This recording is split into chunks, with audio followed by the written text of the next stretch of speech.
Hello and welcome to the latest episode of the Low Budget Review Show. I am your host, Eric Smith, and today I am talking about Come Out Tonight by Richard Laymon.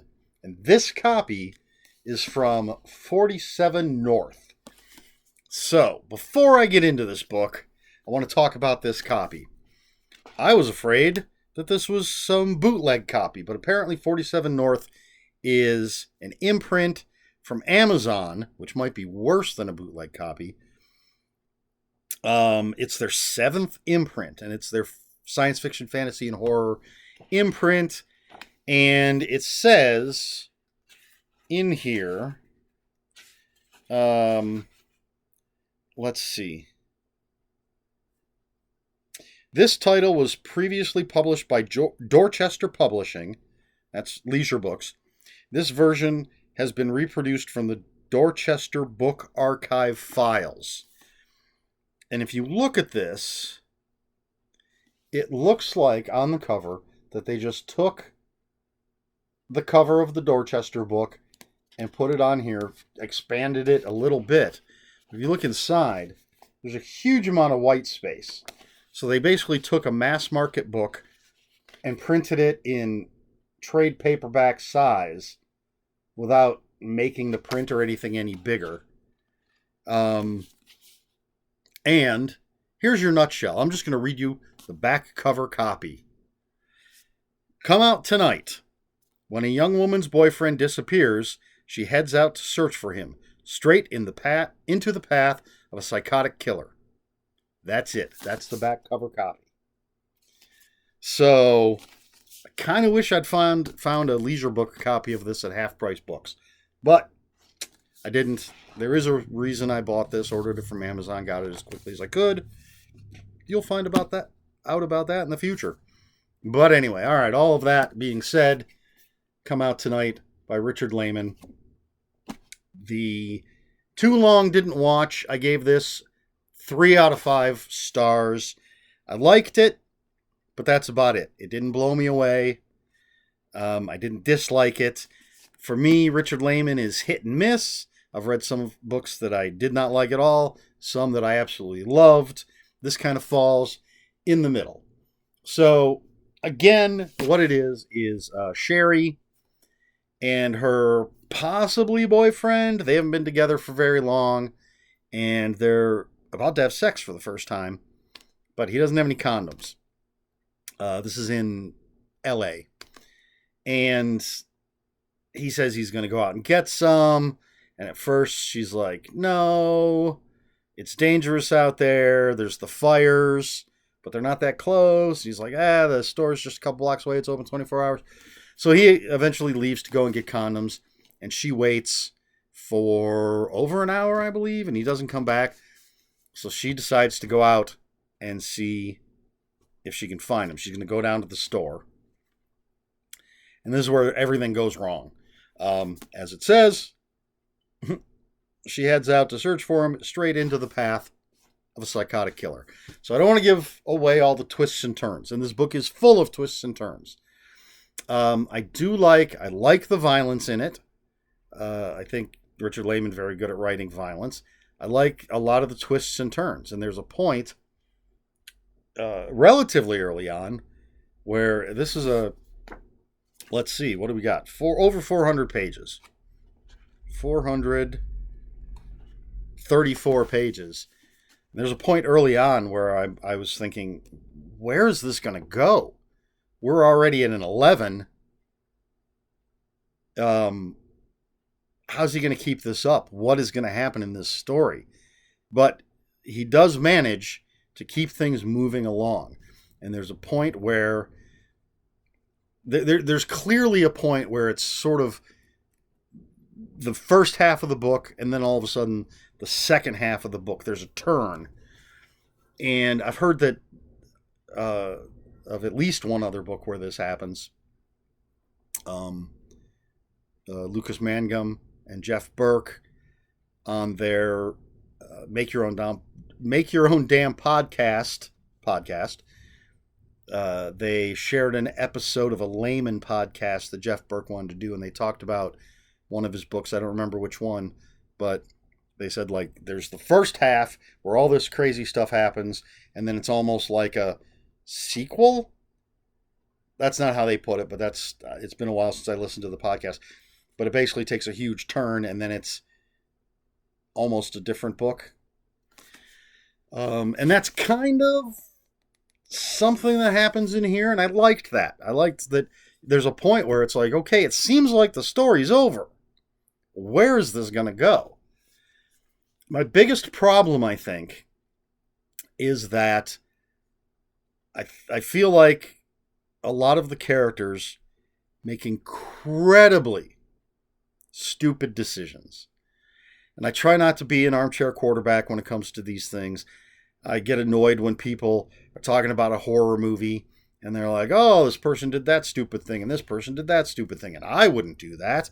And I always think, well, you're not in that situation. You don't know. So there are a lot of decisions where I've given leeway to the characters because, again, I'm not in that situation. I can't actually say how I would react. I can say how I hope I would react, how I think I might react. I can't say exactly how I would react. And a lot of the things, there are a lot of smart decisions in here. And there are decisions where I'm like, okay, I can see why. I might not agree with it, but I can see why. But there are some things that to me, I can't. I just like, this is no, even semi-reasonable person would have made these decisions. That's my opinion. Your mileage may vary, as the kids say. So that's why I give it a 3 out of 5. There are a lot of things I liked about it, but there were just some things that annoyed me and knocked it down. This is not One Rainy Night or The Beast House or The Cellar. The Cellar, The Beast House, Friday Night and Beast House. I feel like there's a fourth one that I can't remember. Or some of the other ones that I really, really liked. It's not as bad as the ones I really don't like. As I said, it falls right in the middle. It's very violent, very graphic, something Richard Laymon was known for. There are misogynistic characters. There are really horrible, horrible characters. There are some characters that were introduced in that second half that I really, really like. Sherry's a fine character. She makes some stupid decisions. But she's a fine character, but some of the characters introduced in the second half I like even more. So, right off the bat, if you're kind of on the fence because of what I'm talking about, I'd say keep reading because the second half is going to introduce you, in my opinion, as always, to some really fun, interesting characters. The psychotic killer is mentioned on the back. Interesting character. A horrible character, but interesting. And, yeah. It's Sherry going out to find her boyfriend, running into the psychotic killer, and then everything that happens after that. That's the first, at most, quarter of the book is her going after her boyfriend, running into this killer. So it's typical Laymon writing. You know, he's got a style that's not a style, just a very straightforward. He's just telling you the story, which is fine. I have no problem with that whatsoever. So it's that basic writing, the Richard Laymon writing, but I can't. At most I could go 3.5, but I can't bump it. And I go with 3 on Goodreads. That means 3 is I liked it, and I liked it. I just didn't love it. I didn't really like it. I didn't love it. Come out tonight, Richard Laymon. If you can, I'd say find a used copy somewhere. This is it read fine. It's a book. It's perfectly serviceable. It just felt weird with all that white space, and As I said, I didn't know that this was an imprint of Amazon. I mean, I got it from Amazon.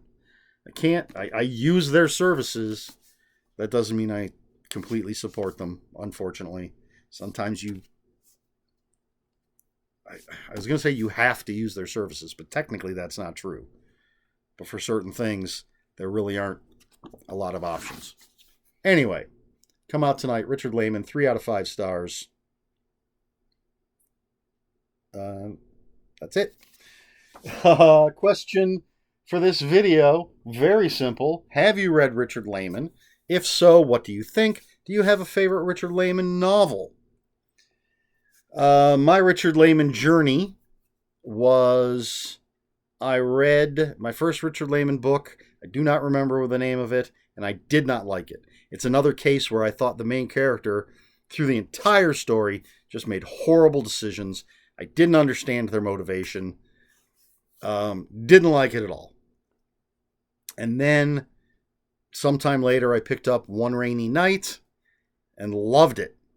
Thought it was fantastic. So then I started picking up more of his stuff.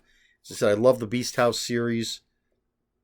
Resurrection Dreams sounded like it was going to be really good. I was disappointed in it.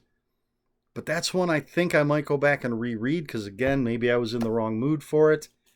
Because the idea of it seems really cool. Trying to remember what else I've read by him. So it's 50, well, maybe not 50-50, but hit and miss is the best way to put it. But if I had to pick a favorite, which I believe was the question, part of the question,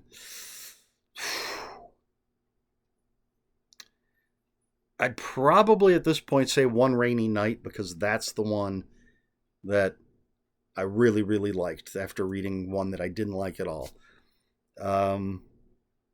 Because The Cellar, which is his first novel, is, if I remember correctly, I really, really liked that one. But I think One Rainy Night is the one I'm going to go with as my favorite at this point in time. But what about you? Have you read Laymon? Do you like Laymon? What's your favorite Laymon novel? If you don't like him, please tell me why. All of that you can tell me in the comments below. If you have any comments, questions, or corrections, please put those in the comments below. Comments are open for spoilers. Just post spoiler warning. Try to be polite here on the Low Budget Review Show. Please like, share, and subscribe. All the usual YouTube stuff. If you'd care to follow me on other social media, my Twitter is @Ronan5757. My Instagram, where I post pictures of books, comic books, board games, and fuzzy animals, is Eric Smith 5757. That's Eric with a K, ERIKSMITH 5757.